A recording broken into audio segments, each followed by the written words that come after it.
Ini adalah episode ketiga. Pada 2 episode sebelumnya, kita sudah menjawab 3 dari 10 argumen yang selama ini membuat kita yakin bahwa bumi berbentuk bola. Pada episode ini, kita akan membahas topik nomor 4 dan 5, yaitu soal teori bumi mengelilingi matahari dan gravitasi Newton yang merupakan landasan dari seluruh dogma sains modern. Kita mulai dengan topik keempat, tentang persepsi bahwa Galileo membuktikan teori heliosentrik atau bumi mengelilingi matahari. Manusia sudah ribuan tahun mengamati alam semesta. Apa yang mereka lihat adalah sama dengan apa yang kita lihat saat ini jika otak kita tidak dijejali dengan berbagai propaganda sebelumnya. Jangan sekali-sekali meremehkan para astronom kuno, karena merekalah kapal laut bisa menyeberangi benua tanpa kompas hanya dengan melihat formasi bintang. Zodiak yang Anda pakai sekarang merupakan hasil pengamatan mereka. Mereka mampu menghitung gerhana secara akurat.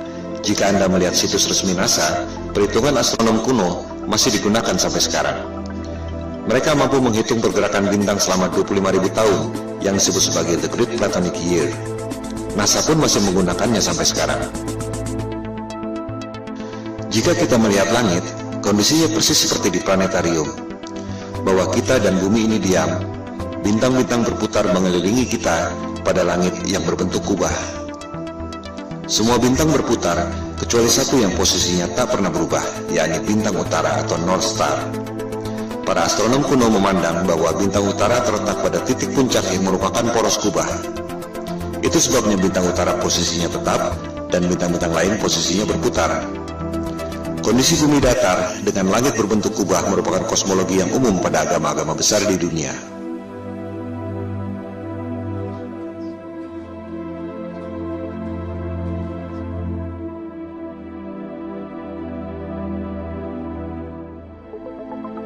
Yang tak banyak diketahui orang adalah peta standar dunia sebelum berdirinya NASA tahun 1958 adalah peta bumi datar. Silakan Anda buka situs Boston Public Library. Anda akan menemukan peta seperti ini. Judulnya, Peta Standar Dunia yang Baru. Ciri-ciri peta bumi datar ialah pusat lingkaran adalah kutub utara. Oleh sebab itulah jarum kompas selalu menunjuk arah utara, yaitu ke pusat lingkaran bumi. Posisinya persis di bawah bintang utara tempat semua bintang berputar, seperti yang telah dijelaskan tadi. Pulau-pulau dan benua-benua tersebar mengelilingi pusat lingkaran, yakni kutub utara. Sehingga, jika kita terbang dari barat ke timur, akan kembali ke tempat semula di barat, sesuai arah jarum kompas yang selalu menunjuk arah utara, yakni pusat lingkaran bumi. Bagian terluar adalah Antartika, tembok es yang mengelilingi bumi. Jika peta itu di zoom, tulisannya adalah lingkaran Antartika. Tak ada kutub selatan pada peta bumi datar. Antartika bukan benua, melainkan tembok es yang mengelilingi bumi. Boston Public Library itu masih menyimpan arsip peta-peta bumi datar yang merupakan peta standar dunia sebelum NASA didirikan tahun 1958. Antartika bukan benua.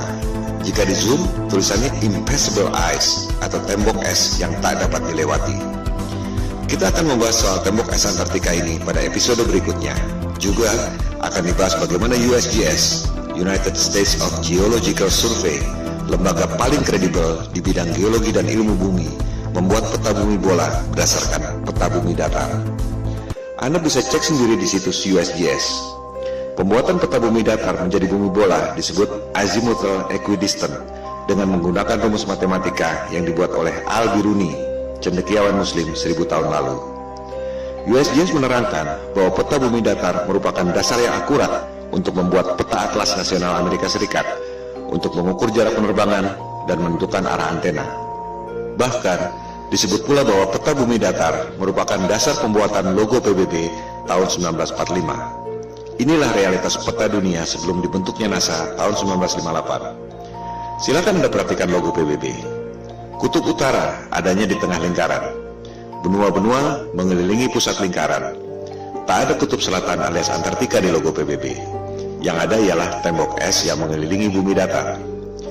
Anda pun bisa cek sendiri video resmi yang diterbitkan oleh Gedung Putih Amerika Serikat. Terlihat di situ ruang rahasia Presiden Kennedy yang menjabat sampai tahun 1963 menggunakan peta bumi datar di ruang kerja rahasianya. Kita akan membahas hal ini pada episode 4 setelah episode 3 ini. Kembali pada kosmologi bumi datar. Teori bumi pusat alam semesta ini disebut geosentrik, menjadi bagian dari sains sejak dipaparkan oleh ilmuwan Yunani kuno Ptolemy. Ia menghitung dengan rumus matematika secara cermat tentang pergerakan benda-benda langit mengelilingi bumi. Perhitungan Ptolemei sangat akurat, sampai sekarang masih sering dibuatkan model komputernya. Hasil pergerakan planet-planet mengelilingi bumi menghasilkan pola yang disebut geometri suci atau sacred geometry, the golden ratio. Ketika itu, manusia menempatkan scientia atau pengetahuan di bawah sapientia, divine wisdom. Demikian halnya dengan penerus Ptolemei, yakni cendekiawan Muslim Ibnu Sina. Ia mengemukakan tesis tentang langit ketujuh dan seterusnya sebagai lapisan kubah celestial atau kubah bumi itu. Dari pola pergerakan benda-benda langit seperti itu, kita tentu berpikir bahwa pasti ada kecerdasan ilahiyah, Tuhan yang Maha Kuasa, yang membuat ini semua. Bahwa ruh dan kecerdasan kita berasal dari atas, yaitu kecerdasan transendental. Hal itu yang tak diinginkan oleh sains modern yang mempropagandakan bahwa alam semesta terjadi secara acak atau random. Kecelakaan kosmik dalam galaksi mati yang tak bertuhan, di mana kecerdasan Anda berasal dari bawah, yaitu evolusi dari submolekul. Teori bumi mengelilingi matahari juga sudah ada sejak 2500 tahun lalu. Teori ini dikemukakan oleh penyembah dewa matahari, Martianus Capella. Sains barat menganggap teori bumi mengelilingi matahari dikemukakan oleh Copernicus, dilanjutkan oleh Galileo. Padahal Copernicus dalam bukunya mengatakan bahwa ia sangat dipengaruhi oleh Martianus Capella, tokoh pagan alias musyrik penyembah dewa matahari yang hidup 2000 tahun sebelumnya. Kebanyakan orang berpikir bahwa Galileo membuktikan teori bumi mengelilingi matahari, seolah Galileo dihukum oleh otoritas agama karena mengatakan kebenaran, bahwa agama adalah korup, saintis adalah pahlawan. Padahal yang terjadi justru sebaliknya. Silakan Anda cek buku The Genesis of Science yang sudah dirangkum pada Wikipedia. Otoritas agama memberi kesempatan pada Galileo untuk membuktikan teorinya. Justru Galileo yang gagal membuktikannya. Pembuktian saintifik yang gagal dilakukan oleh Galileo ini disebut stellar parallax, yang masih dilakukan orang sampai sekarang. Sederhananya seperti ini. Jika Anda berdiri di posisi A, melihat pucuk pohon C, akan terlihat bahwa pucuk pohon C itu seolah berada di depan tebing X. Jika Anda berdiri di posisi B, melihat pucuk pohon yang sama, akan terlihat bahwa pucuk pohon C itu seolah berada di depan tebing Y. Padahal sebenarnya pohon dan tebingnya tidak berubah. Yang berubah adalah posisi dan sudut pandang Anda. Analogi sederhana itu diterapkan pada sudut pandang kita lewat teleskop jika betul bumi berputar mengelilingi matahari dalam 12 bulan. Ketika bumi berada di posisi A, katakan pada bulan Januari, kita melalui teleskop akan melihat bintang C, posisinya ada di depan rasi bintang X. Setengah tahun kemudian, misalnya pada bulan Juli, kita melalui teleskop akan melihat bintang C, posisinya ada di depan rasi bintang Y. Sederhana bukan? Pengujian stellar parallax ini yang dilakukan oleh Galileo dengan menggunakan teleskop. Hasilnya gagal. Rasi bintang tidak berubah.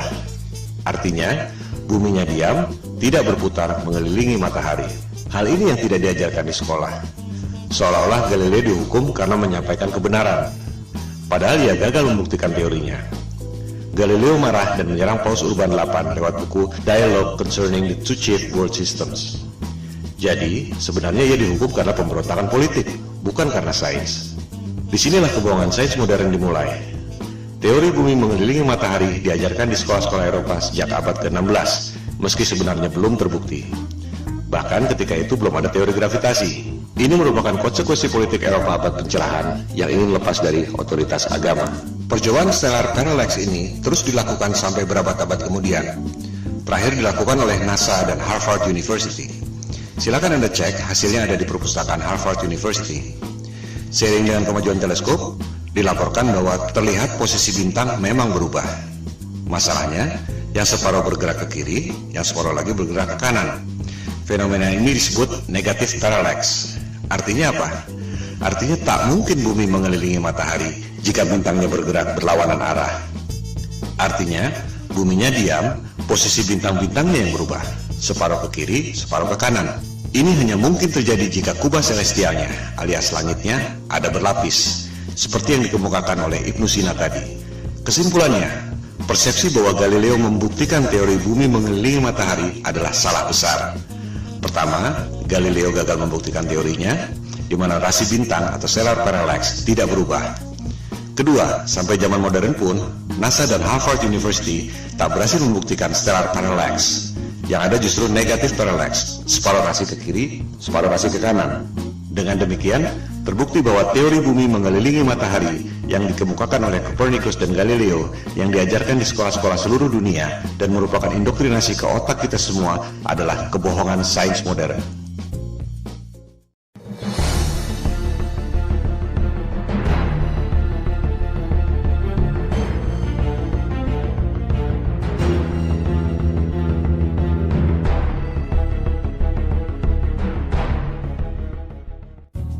Teori gravitasi adalah fondasi utama yang merasionalkan teori bumi bola mengelilingi matahari. Kita tidak jatuh meski posisi kepala kita di bawah dan kaki kita di atas karena gravitasi. Kita tidak terlempar meski bumi berputar mengelilingi matahari karena ada gravitasi. Tapi, bisakah Anda menjawab mengapa air laut bisa nempel seperti kena power glue sementara balon gas bisa terbang? Bisakah Anda menjawab apa yang membuat matahari punya gravitasi sehingga mampu menarik planet-planet mengelilinginya? Kalau Anda bisa menjawab, silakan ajukan ke Komite Nobel. Sebab Einstein pun sudah berusaha menjawabnya dengan teori relativitas dan ia tak dapat hadiah Nobel untuk itu. Kebanyakan orang tak menyadari bahwa gravitasi Newton dan juga relativitas Einstein adalah teori, bukan fakta. Mari kita buktikan.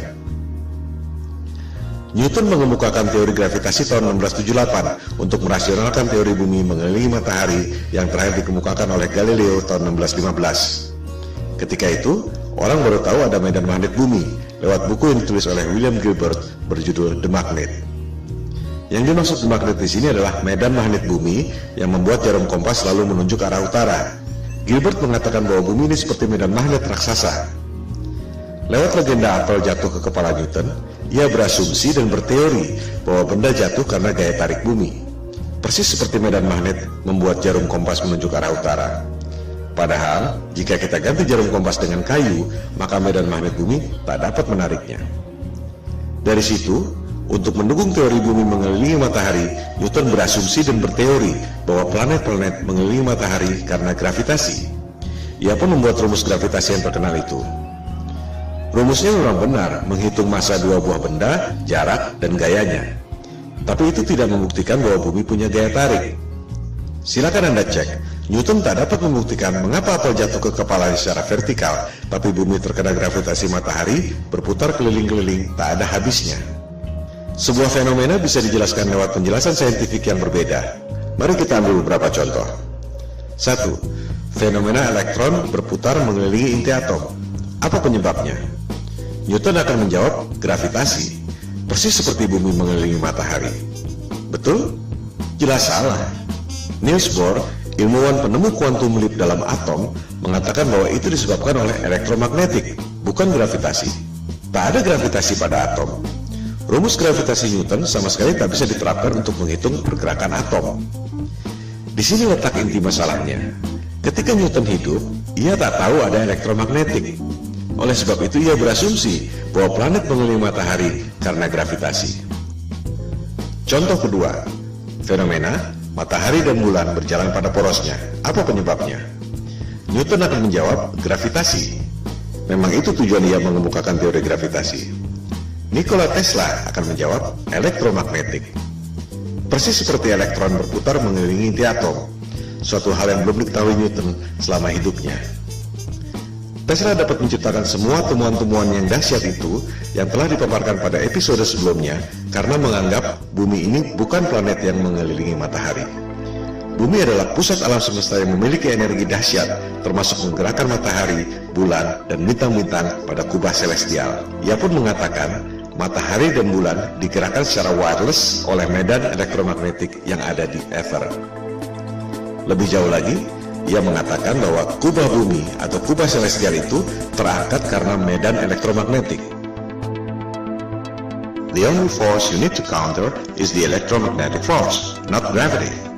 Kata-katanya adalah the only force. Bahasa terangnya, gravitasi adalah ilusi. Tesla pun mengatakan bahwa bintang-bintang menempel pada kubah celestial atau the firmament, bahasa Alkitab Taurat, terjemahan King James. Contoh kasus ketiga, fenomena besi tenggelam dan gabus terapung di air. Apa penyebabnya? Newton akan menjawab gravitasi. Besi tenggelam karena ditarik oleh gaya tarik bumi. Archimedes akan menjawab berat jenis. Besi tenggelam karena berat jenisnya lebih besar dari berat jenis mediumnya, yaitu air. Gabus terapung karena berat jenisnya lebih kecil dari berat jenis mediumnya, yaitu air. Kita lihat, sebuah fenomena bisa dijelaskan dengan paradigma sains yang berbeda. Contoh kasus keempat, fenomena balon helium terbang di udara. Newton dengan paradigma gravitasinya mungkin terpaksa menjawab anti-gravity. Archimedes akan menjawab dengan hal yang sama, berat jenis. Balon helium terbang karena berat jenisnya lebih kecil dari berat jenis mediumnya, yaitu udara. As simple as that. Coba kita simak baik-baik foto ini. Air laut bisa nempel tanpa ada setetes pun yang tumpah. Sementara, kalau kita goyangkan gelas ke atas, air pasti muncrat ke atas sebelum jatuh ke bawah. Padahal, tenaga kita tidak sebesar tenaga samudra. Karena sudah diindoktrinasi sejak kecil dan menganggap bumi bola adalah fakta, kebanyakan orang akan mengatakan bahwa air laut tidak tumpah dan kita tidak merasa bahwa kaki kita ada di atas karena ada atmosfer yang terkena gravitasi. Contohnya adalah gambar ini. Betul? Salah. Itu adalah gambar imajiner tentang medan magnet bumi. Banyak orang mengira gravitasi adalah medan magnet bumi, padahal bukan. Seperti dilihat pada gambar itu, ada jarum kompasnya. Artinya, itu adalah medan magnet bumi yang membuat kompas menunjuk arah utara, bukan gravitasi yang mampu menarik orang ataupun gajah. Gambar tentang gravitasi adalah seperti ini. Di situ tulisannya, gravitasi membuat semua yang ada di bumi ini stabil. Apakah itu gambar ilmiah? Jelas bukan. Kita juga bisa membuat gambar bumi berbentuk kotak, atau bisa juga kita bikin bumi berbentuk trapesium dengan klaim yang sama. Itu semua adalah gambar imajiner. Coba kita perhatikan gambar ilustrasi gravitasi bumi itu. Apa yang janggal? Kita bandingkan dengan gambar medan magnetik bumi sebelumnya. Di gambar kanan itu, kita lihat ada kutub positif, ada kutub negatif. Ada gaya tarik, dan ada gaya tolak. Sama seperti gambar besi magnet. Ada gaya tarik, ada gaya tolak. Ini adalah hukum kekekalan energi. Energi tak dapat diciptakan dan tak dapat dimusnahkan. Hanya bisa berubah bentuk. Contohnya, orang niup balon. Jika balonnya mengembang, pasti paru-paru yang niup itu mengempis. Tak mungkin ada balon mengembang terus jika tak ada energi lain yang mengempis. Inilah hukum kekekalan energi. Nah, itu teori gravitasi, ada gaya tarik bumi, tapi tak ada gaya tolak. Di mana logikanya? Ini bertentangan dengan hukum kekekalan energi. Sekali lagi, gambar-gambar pendidikan yang canggih-canggih itu adalah gambar imajiner. Tergantung asumsi orang yang membuatnya, bukan berarti bahwa itu fakta. Newton tak dapat menjelaskan mengapa bumi bisa punya gaya tarik. Yang bisa menjawab itu adalah Einstein tahun 1905. Dia bilang, gravitasi terjadi karena massa yang besar seperti bulan, bumi, matahari membuat ruang dan waktu melengkung. Wow, sungguh ide yang brilian yang tak terpikirkan dalam imajinasi saintis manapun di dunia. Itu yang membuat Einstein seorang jenius yang lain dari yang lain. Sebuah teori yang sangat indah. Pertanyaannya, apakah teori itu betul? Itu cuma teori yang ada dalam tulisan dan gambar, tak pernah ada di alam nyata. Contohnya ini, orang mencoba menjelaskan teori relativitas Einstein, bagaimana ruang dan waktu melengkung, menciptakan gravitasi yang membuat planet-planet mengelilingi matahari.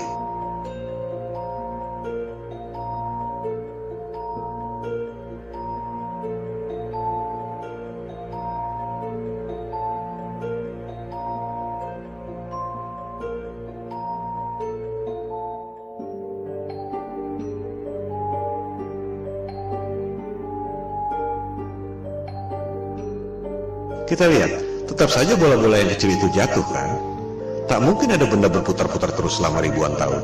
Ini semua adalah teori ilusi, dan orang sedunia terpesona dengan pertunjukan sulap itu. I hate to say this, but there's no such thing as the force of gravity. Well, I wish I didn't know that.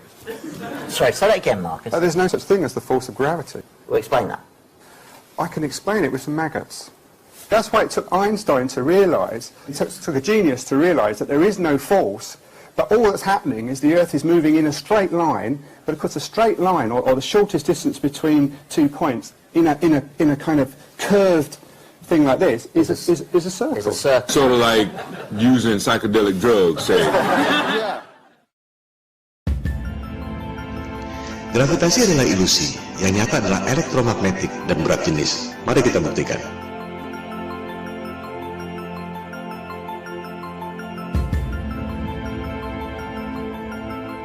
Jadi, betul kata Tesla.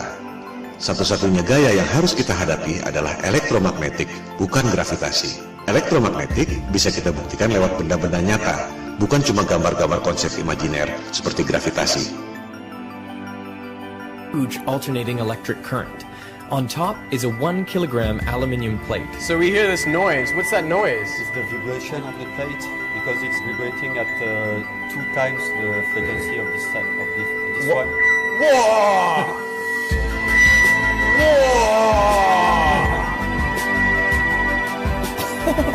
How does it do that? To find out, I've come to the place where it all started, the Royal Institution in London.